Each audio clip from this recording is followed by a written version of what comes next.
ఓం శ్రీ సాయిరామ్. పోతన భాగవతము ప్రథమ స్కందములోని కొన్ని పద్యముల గురించి తెలుసుకుందాం. సాయిరామ్. మొట్టమొదటగా 377 పద్యం.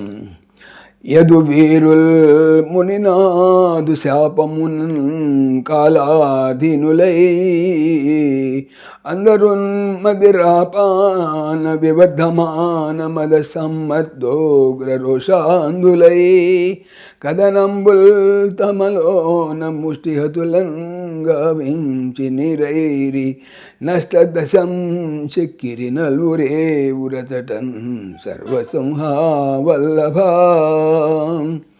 యదు యాదవ, వీరులు, మునినాథు దుర్వాసుని శాపము వలన కాలమునకు ఆధీనులు లొంగినవారు అయి అందరును మదిరా మద్యమును పాన త్రాగుట చేత వివర్ధమాన పెచ్చు పెరిగిన మదముతోను సమ్మద్ధ ఘర్షణలతోను ఉగ్ర భయంకరమైన రోషముతోను కినుకతోను అనగా రోషముతోను లేదా కినుకుతోను అంటాం.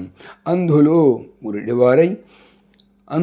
గురిడివారు అయి కథనంబుల్ యుద్ధములు తమలో తామే ముష్టి పిడికిలి హతులన్ పోటులను కావించి చేసుకొని నీరైరి భస్మమైరి నశించే దశన్ అవస్థను చిక్కిరి తగ్గిరి లేదా కృషించిరి లేదా తగులుకొనిరి.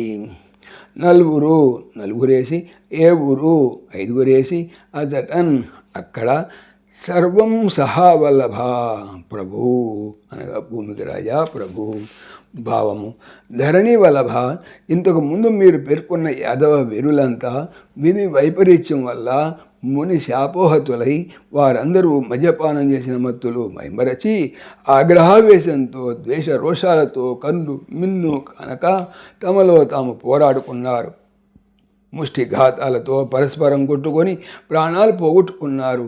పోయిన వారు పోగా 4-5 మాత్రం ఎలాగో బ్రతికి బయటపడ్డారు. తర్వాత 378 పద్యం.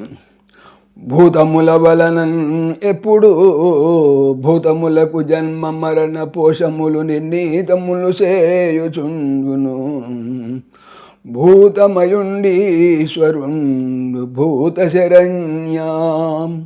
భూతముల జీవుల వలన ఎప్పుడును భూతముల తోటి జీవుల జన్మ పుట్టుకలు మరణములు పోషణములను నిర్ణయించుటలు చేయుచుండును భూత సర్వభూతములలో మయుండు నిండి ఉండువాడు ఈశ్వరుండు భగవంతుడు భూత శరణ్య రాజా అనగా ఆశ్రయించిన ప్రజలకు శరణమిచ్చువాడు రాజు. భావము ఆశ్రితవత్సల అన్న ధర్మరాజా, పరమేశ్వరుడు సర్వభూతాంతర్యామి. ఆయన ప్రాణులకు సృష్టి స్థితి సంహారాలు తోటి ప్రాణుల వలననే కలుగజేస్తుంటాడు. తర్వాత 379 పద్యం. పవిత్రమైనటువంటి భాగవతం చెప్పేది ఏమిటి? బాగా అవుతాము అని. ఓం దాశరథాయ విద్మహే సీతావల్లభాయ ధీమహి తన్న రామ ప్రచోదయాత్.